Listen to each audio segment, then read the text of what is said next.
If you bowl a 279 against your opponent in a head-to-head match, you would expect to win pretty much 99 times out of 100. However, there was a PBA show where a 279 was not good enough to win the match. Now, I hope you're all sitting comfortably for this one because this is going to get crazy, and if you haven't seen this PBA telecast before, well, I'll just say this, prepare to be shocked. It was 1996 and the PBA Flagship Open was taking place in Erie, Pennsylvania. The first match featured PBA legend Johnny Petraglia against Bob Learn Jr. Bob was the local hometown hero who came in as the number 5 seed. He certainly had the crowd on his side and it helped him to get off to an incredible start in Game 1. He threw strike after strike after strike after strike. He looked unstoppable and had the first 9 strikes in a row. However, his opponent Petraglia was putting in an equally impressive performance. He had the front 6 but then went a little high, leaving the 6 pin in the 7th frame, but he struck in both the 8th and 9th frames and then struck out in the 10th frame for a 279. This was huge as it kept the pressure right on Bob and he had to strike in the first shot in the 10th to win.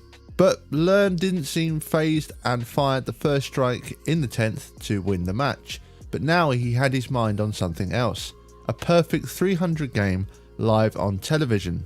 The 11th shot did go high, but he still managed to carry all 10, and now the final shot where he has a chance for perfection and a place in PBA history. And you can see there a pretty perfect shot for a perfect 300 game. Now what a start to the telecast, and if you're Petraglia, I don't really know what you'd be feeling after bowling a 279 yet still losing the match. Now if you think that throwing a 279 in the first match and losing was pretty crazy, do not go anywhere because this is only the beginning. Things are going to get wild from this point onwards.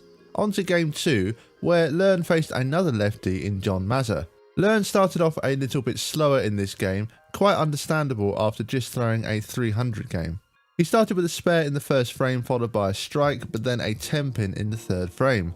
John Mazza however started very strong with the first 5 strikes before leaving a 7 pin in the 6th. But it wasn't long before Learn was right back on the strike train and he started throwing strike after strike yet again. He struck all the way to the 9th frame, which kept the pressure on Mazza, who could max out for a 268. Mazza did in fact strike out and kept the pressure on Learn, and it forced Learn to double in the 10th and get 9 pins to win. But once again, Learn handled the pressure and struck out for a 270 game. So 2 matches in and it's clear this will be an extremely high scoring telecast. Both a 268 and a 279 have not been good enough, and already it seems like Bob is just going to pretty much be unbeatable if he continues this form. So you know how I said earlier that things just kept getting crazier with each match? Well, wait until you see match number 3 against Parker Bone III, because this is where things do just start to get unbelievable. Learn struck in the first frame and Parker Bone threw an opening double. In the second frame, Learn left a 10 pin, and now there was quite a bit of controversy. So Bob actually missed the 10 pin, but you can see here that he complains that a fan distracted him. The commentators say that a fan jumped up as he released the shot, but I also read in a forum that apparently it was a fan that was flashing a camera. Either way, Bob protested to the officials and they ruled that there had been interference from the fan, and they therefore allowed Bob to retake the shot, and he actually spared it this time around. This is a huge decision that obviously had a huge impact on the match. It's very interesting as I wasn't actually aware that this was in the rules at the time, but as far as I know this rule was later changed. So let's jump ahead and we can see that it's extremely close, with Learn taking a 1 pin lead with a max score of 280 while Parker can max for 279, and both players just keep on striking.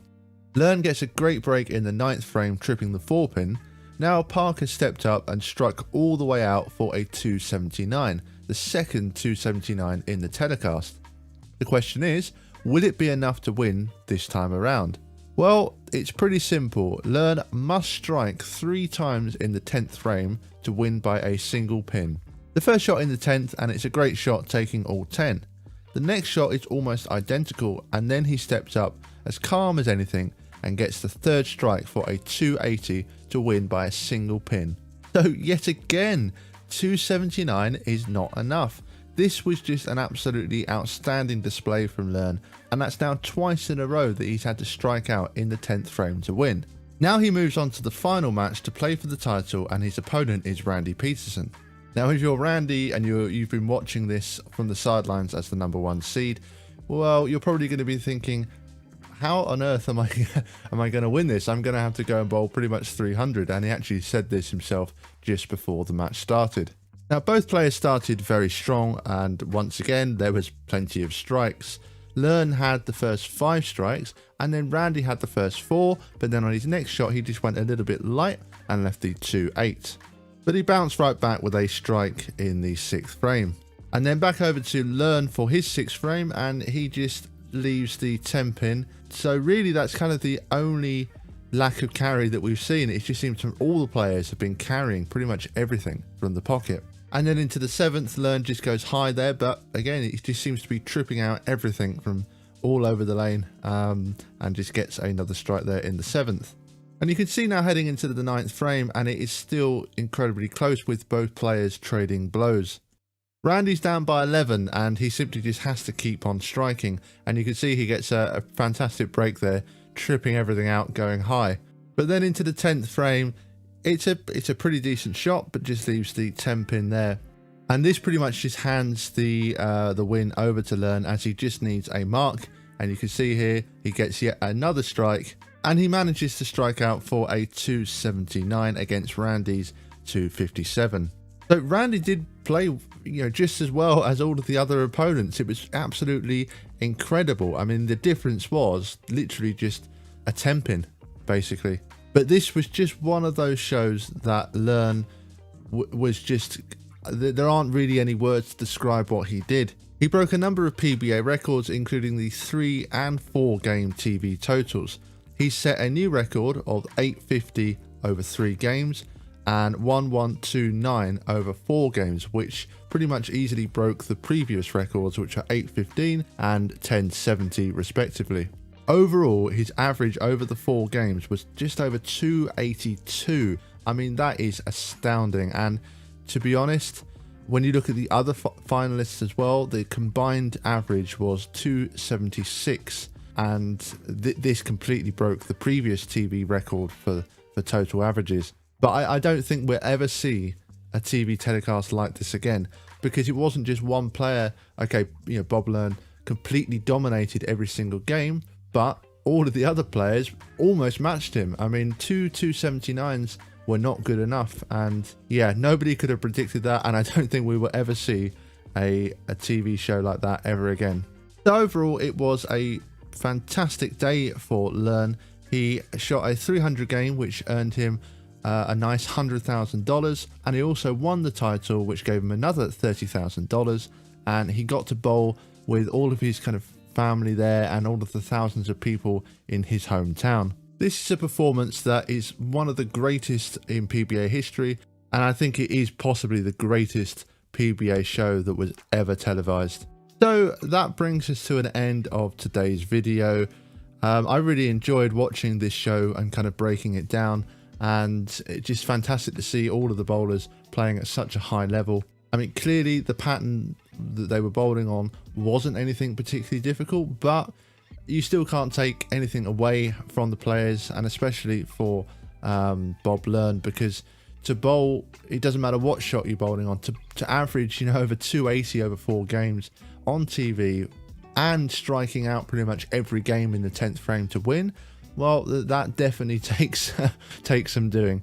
So fair play to Learn. And yeah, I mean, I hope you all enjoyed watching this breakdown. Who would have thought that 279 would not be enough? Twice in a telecast. It's not enough to win. Well, let me know in the comment section below what you thought of this telecast. Maybe you were there. Maybe you remember it. Maybe even you remember watching it. Let me know your thoughts, as always, in the comment section below. I hope you enjoyed this video. And as always, I'd really appreciate it if you could subscribe to the channel if you haven't done so already. Thank you, bowling fans, and see you all next time. Did you know there's only been 5 televised 300 games thrown by a female bowler? I was surprised at this number as it seems quite low considering the amount of extremely talented female bowlers we've seen over the years.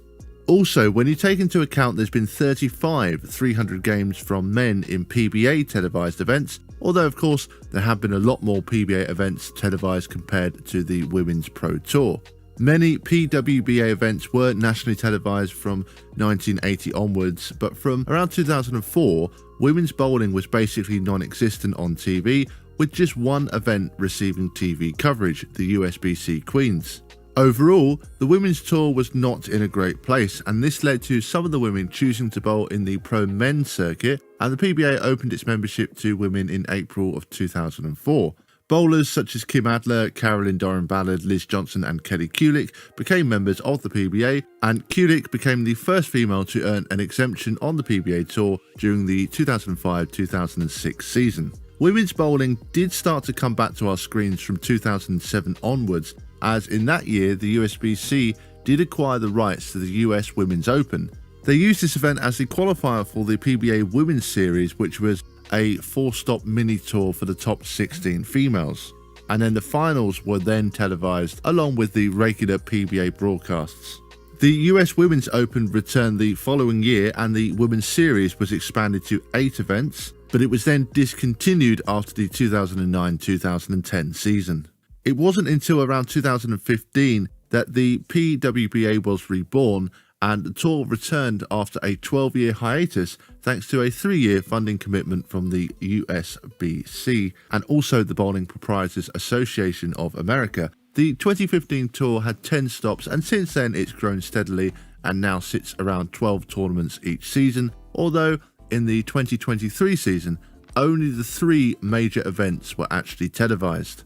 But I digress. Back to 300 games, and in this video we're going to look at the first woman to ever bowl a perfect game on American national television, and that woman was Michelle Feldman.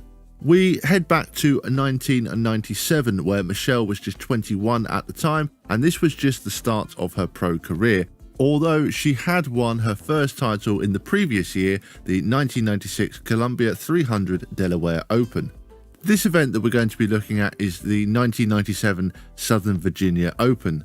The number 1 seed was Carolyn Doran-Ballard, who was on a 3-year title drought, having made nearly 20 TV appearances during that time, but had been unable to win her 3rd title. But as the 1 seed, she certainly had an excellent opportunity to break her winless streak. The telecast featured 5 bowlers, and the first match saw 5th seed Chris Hall take on Wendy McPherson. The lanes looked to be playing quite tight with both ladies struggling. Frame 8 saw the match become extremely close after McPherson left the 8-10, and shockingly Chris Hall missed a 7-pin, meaning she had just a 2-pin advantage. She struck in the 9th, but an open frame from McPherson after she chopped the 6-10 handed Hall the win. Match 2, and it was the 3 seed Jackie Mickiewicz who came in to meet Hall. Once again, the scores were fairly modest, with both players having their struggles and making mistakes. For example, Chris Hall actually missed a single pin, the 2-pin. In the end, Mickiewicz managed to strike in the 8th, 9th and the 1st in the 10th to defeat Hall 206 to 202. Match number 3, and now we see the 2 seed Michelle Feldman take the stage. She'd been pro for just about 2 years at this point, and this match was a close one. There seemed to be a turning point in frame 7 when Feldman opened, but then Mickiewicz opened 2 in the 8th, which cut her lead to just 10 pins. Feldman got a crucial double to tie up the match. Mickiewicz struck in the 9th, and if she struck out in the 10th, it would mean Feldman could only tie. She got the first, but went through the nose the following shot, and this allowed Feldman to double in the 10th to win and advance to the title match. Now the 1 seed comes in, Carolyn Doran-Ballard, who, as we mentioned earlier, was on a 3-year title drought at this point. Now this is the match where finally we can see perfection, and this 300 game marked the first time a female bowler had bowled a 300 on American national television. Instead of me talking over each shot, I'm just going to let all of her shots run so you can all sit back and enjoy this feat. But before we take a look at the 300 game, let's just very briefly sum up what happened to the two finalists after this match, as both ladies were incredibly successful in the years following this event, and this title match seemed to kick off both of their careers. The loser, Dorian Ballard, would finally break her title drought later on in the same year, 1997, winning the Three Rivers Open for her third title. And this would really spark off her pro career, and she went off to win a further 16 pro titles in a span of just 5 years. This included 2 major titles, and perhaps most impressively, she won 7 of these titles in just 1 year, 2001. Feldman too would go on to win a number of further titles in a short span of time. She won 10 more titles between 1998 and 2003, and would finish with a total of 12 PWBA titles, as well as 2 PBA Women's Series titles as well. So now, let's just sit back and enjoy this 300 game we've spoken so much about. I'd just like to thank you all for watching, and if you have enjoyed this video, I'd really appreciate it if you would just click the subscribe button below. Enjoy, and see you all next time. 3 on 18. This is power against accuracy.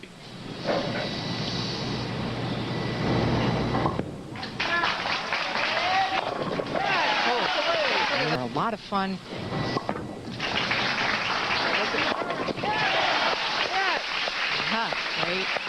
Great second shot. And if you want to bowl those pro, stop by for a chance to bowl with the pros. I'll be there. Come on out. Here comes this power shot again. Look at that ball roll.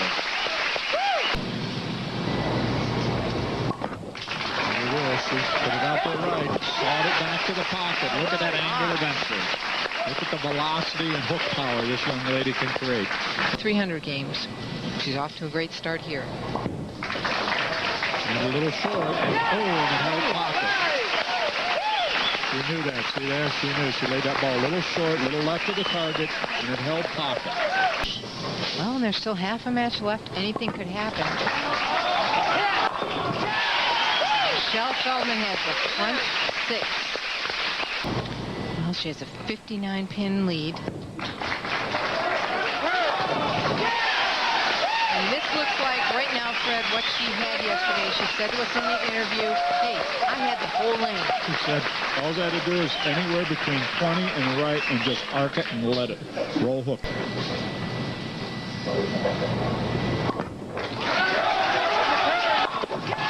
Michelle Feldman. But we are not going to leave with 8 in a row here. Michelle could shoot a 300. Oh, that's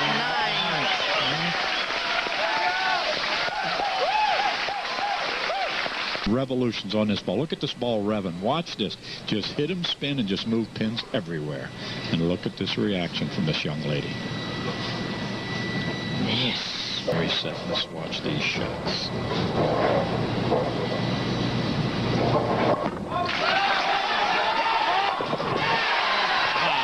That ball turned through that. Hold it. Okay, one more time, young lady. You brought it this far. Do it once more. I can't speak. I don't know what to say, Fred. Just sit back and watch. Goosebumps, I'll tell you that.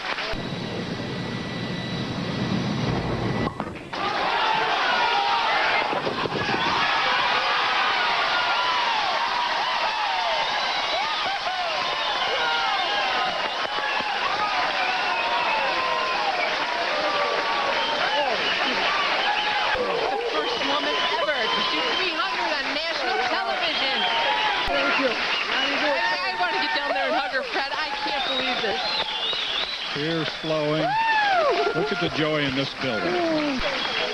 Oh, good. Grandpa can't even get the granddaughter right here. There's so many people down there. She's surrounded. Unbelievable.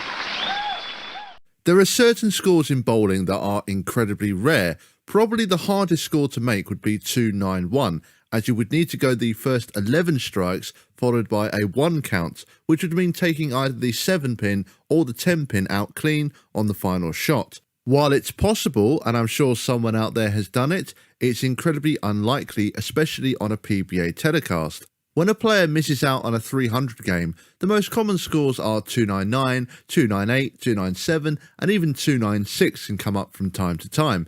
But in this video, we're going to look at what I think is the most unusual score in a PBA telecast, and that is the time that Anthony Pepe bowled a 295 game on TV. This game came during the start of the 2014 World Series of Bowling at the Cheetah Championship. 4 bowlers made the TV show, and Dick Allen was the 1 seed and would therefore go straight to the final match, but the other 3 players would all play 1 game with the highest score advancing to the final. Those 3 players were Brad Angelo, Anthony Pepe and Liz Johnson. Liz Johnson had already made some history just by making the TV show, as this meant she was the first female bowler to make more than 1 PBA TV appearance. Her first came in 2005, when she lost out on a chance to become the first female to win a PBA title after losing to Tommy Jones. So let's take a look at the first game of these 3 bowlers competing for a spot in the final, and we'll also break down what happened during Pepe's extraordinary game. Pepe and Angelo both started off strong, but Liz Johnson left the big 4 in frame 2 for a very early open frame. The cheetah pattern is always extremely high scoring, and it's quite possibly the highest scoring pattern used on the PBA, so you really can't afford shots like this one, especially when only 1 out of the 3 bowlers advance. There really is zero room for error, and straight away she has some work to do to make sure she doesn't get quickly left behind. Both Pepe and Johnson are using IQ Tour Nanos, and while Angelo does have one in his bag, he's actually using the strongest ball in his arsenal, a Sinister. Angelo and Johnson start to leave some single pins, and Johnson is still down in 3rd place by 14. She has a chance to reduce this deficit working on a double, but left a 10 pin. Angelo then went through the nose and left the 6-10, but meanwhile, Anthony Pepe is just rolling along, throwing strike after strike, and gets the front 7, and now has the finals firmly in his grasp. There isn't too much the other 2 bowlers can do at this point, because Pepe has just been incredible, making so many great shots. Both Angelo and Johnson did step up and throw strikes in the 8th and 9th frames, but Pepe would not be stopped with a strike in the 9th, which secured his place in the final. Now he has one more task at hand, and that's to finish the job with a perfect 300 game. Now bear in mind, this is actually Pepe's debut TV appearance, which just makes this game even more impressive. And if you're wondering if anyone has shot a 300 on their TV debut, well, Bob Benoit did so in 1988 in the title match against Mark Roth. Pepe's 11th shot was pure, and now it's just 1 shot left, and as you can see, this was definitely his worst shot of the lot, as he tugged it way inside and left a 5 count for an unbelievable score of 295. And actually, this could have easily been a 294 game, as the 10 pin was standing but fell late. I couldn't find any records of a 295 game being bowled on TV. There was a 296 which was bowled by Brian Goebel in an incredible match against Norm Duke, where Duke himself bowled a 280 but still lost the match. And I have actually done a video about that entire match, which you can watch by clicking the link above. So if anyone does know of another 295 or indeed a 294 or lower being bowled on TV, let me know in the comment section below. So now let's move on to the final match, and Pepe would have been incredibly disappointed not to get the 300, but he had bigger things to worry about with a title at stake. He would need to bring his A game once again to have a chance at taking down the 1 seed, the tenacious Dick Allen. Allen started with a shot that went through the nose but did spare the 6-10, and Pepe carried right where he left off with the first 3 strikes. It's always tough for the 1 seed stepping in cold, but Allen threw 3 in a row after his opening spare. Pepe struck in the 4th, and then his 5th shot wasn't his best, as he didn't quite push the ball out enough and left the 2-4-7, which he did manage to spare. So Allen is down by 7 and has a chance to make it 4 in a row, but more importantly, take the lead. He does so and then builds on this with another strike for a lead of 13 pins. Suddenly the match has swung in Allen's favour, and let's see how Pepe responds. Well, not very well. He does make the pocket and gets a little unlucky with a 7 pin that wobbles, although he can't complain as this is actually the first time that he's hit the pocket and not got a strike. But he actually went and missed the 7-pin, and suddenly it seems the wheels have come off and he's down by 25 pins after 6. Pepe does strike in the 7th, however, and back over to Alan for a really nice shot, floating it right out to the edge, and it comes storming back to make it 6 in a row and inches him closer to the title. Now the 9th frame, and when the ball is about halfway down the lane, you can hear Alan asking the ball to push.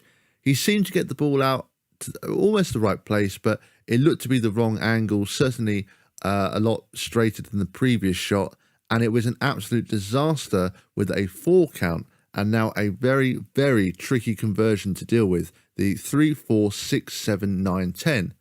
He only gets 3, and suddenly we have a match again with Alan's lead shrinking to 13 pins. But Pepe can't really take advantage of this opening as he goes light on the right lane, leaving a 3-pin, and then high on the left for a 4-pin.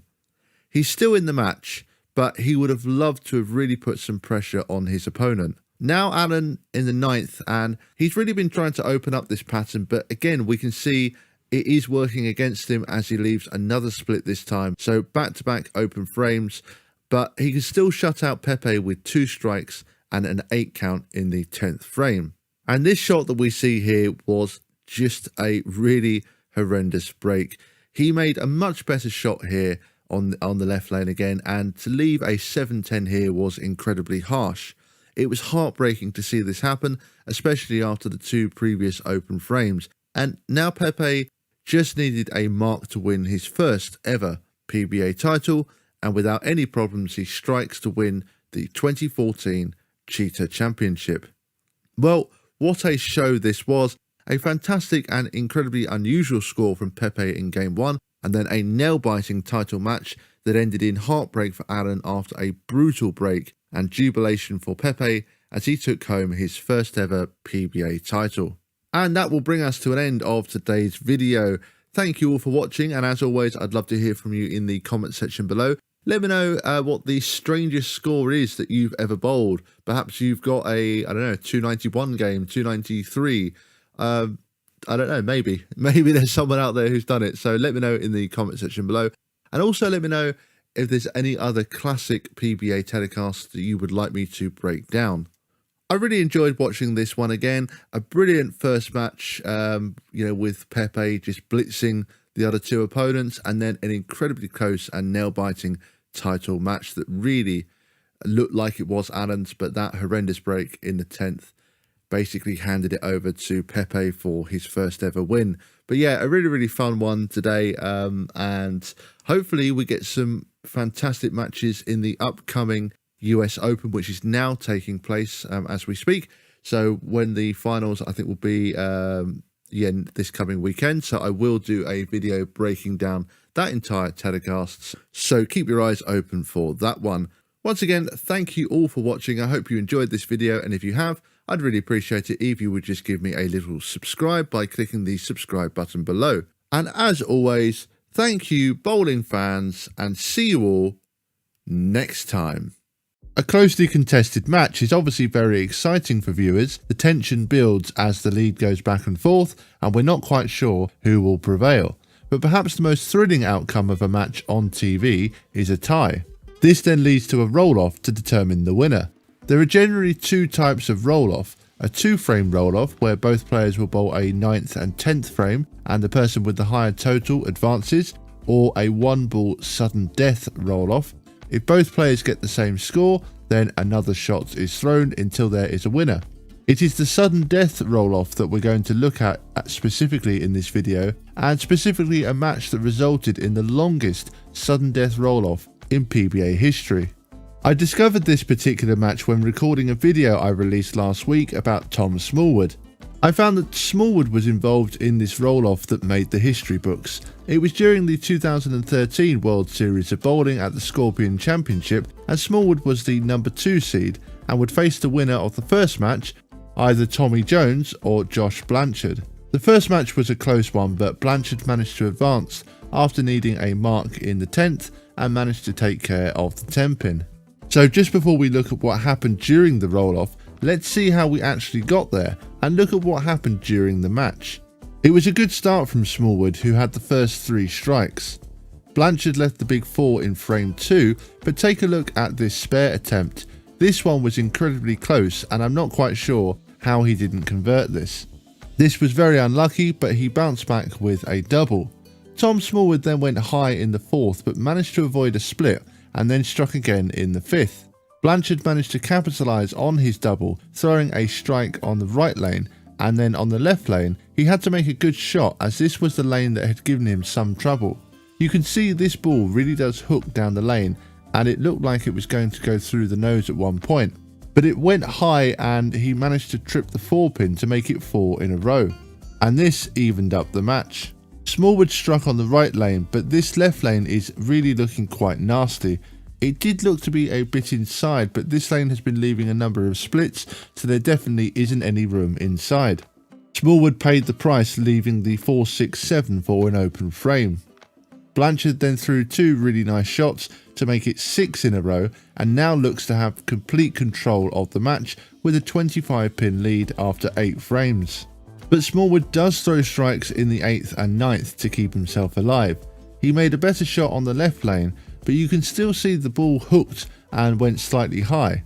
Blanchard now in the 9th frame, and this ball was inside straight off his hand, and if this had been on the left lane, there's no way this ball would have held. He couldn't get a trip 4 this time, however, but made the spare. He can now shut out Smallwood with 2 strikes and 7 pins, and does make a decent shot, but leaves a 10 pin which he spares. But his fill shot fails to hook, and he leaves the bucket for a 6 count. This makes a huge difference now, as Smallwood could tie the match with 1 strike and 9 spare. The great thing for Smallwood is that he's finishing on the right lane. He gets the first strike, but he now needs 1 more to advance to the title match. This shot isn't as good as the first and hooks up on Smallwood, but he gets away with a 9, which he spares, and this means that we are heading to a sudden death roll-off. The rules are simple. Each player throws 1 ball, and whoever has the highest count advances. If both players get the same, then they keep throwing shots until there is a winner. As the higher seed, Smallwood got the choice of starting lane and order, and he chose to go first, and unsurprisingly decided to start on the right lane. Let's just look through the shots from both players, and then we will analyse everything after. It's a strike from both players in shot 1. Blanchard is a tad fortunate as he goes slightly light, but manages to kick out the 10 pin. Onto the left lane now, and it's another perfect shot from Smallwood. There's a lot of pressure on his opponent, especially on this very tricky left lane. But it's a great response, and this was a much better shot than his first ball. Now on to shot number 3, and Smallwood is locked in and throws his 3rd strike. But once again, Blanchard responds with an almost identical looking shot. So now we keep going for a 4th shot, and it's yet another strike. And these guys are really putting on a show right now, and Blanchard responds yet again with his 4th strike. Now on to shot number 5, and this was probably Smallwood's worst shot so far. All the others were pretty much perfect, but this one was just inside. However, it did hold, and he managed to get his 5th strike. Now Josh had to strike to stay alive, but the 10 pin stood and Smallwood advanced. This was a fantastic display from both players in this roll-off, and it wasn't as if they were throwing 8s and 9s and tying. They were both locked in, throwing strike after strike. But I just want to analyse a few of these shots, as I think that although Blanchard threw some good shots, Smallwood was indeed the worthy winner, and I also just want to show why Blanchard's last ball did not strike. Let's look at Smallwood's first shot, and I just want you to look at where the ball finishes after it hits the pins. The ball is right in the middle of the lane, and it's still driving towards the left, which shows that this ball was in the right place. Now let's compare this with Blanchard's first shot. Just look at how much further right his ball finished up. It deflects off to the right, and normally that would have resulted in a 10 pin, but he got a good break tapping out the 10. Blanchard's next shot was much better, and look at the difference here to the previous shot. This one is in pretty much the same place as Smallwood's first shot. Smallwood meanwhile is just making great shot after great shot, and we can tell this by again looking at where the ball is finishing and the fact that it's driving to the left side after the ball has hit the pins. Now let's analyse the 5th shot that did not strike for Blanchard. You can see the same thing happened as the first ball. The ball has deflected over to the right, and the pin even taps the 10 pin in the same sort of way as before, but this time he doesn't get the break. So although he was still making good shots, we can see that on at least 2 occasions the ball wasn't in the right place. The first time he got away with it, but the second time he wasn't as fortunate. Whereas Smallwood was pretty much just perfect on every single shot. Smallwood ended up facing Marshall Kent in the championship match and ultimately managed to triumph and took home the title. This was his second PBA title 4 years after his first win. Smallwood held himself together incredibly well during this match. It all looked lost at one point when Blanchard was working on 6 in a row, but Smallwood hung in there and stepped up in the roll-off. I think this match has been forgotten about, but as the longest roll-off in PBA history, I think it definitely deserves to be mentioned more. And that is going to bring us to an end of this video. I'd like to thank you all for watching, and as always, I hope you enjoyed this breakdown of this match. And I'd love to hear from you all in the comment section below. Let me know if there are any other PBA sudden death roll-offs that you particularly enjoyed. There's definitely been some very exciting ones over the years. The one that springs to my mind was Norm Duke against Dave Traber. That didn't go on for as long, but I just remember that being incredibly intense. So make sure to drop a comment, and as always, thank you bowling fans, and see you all next time.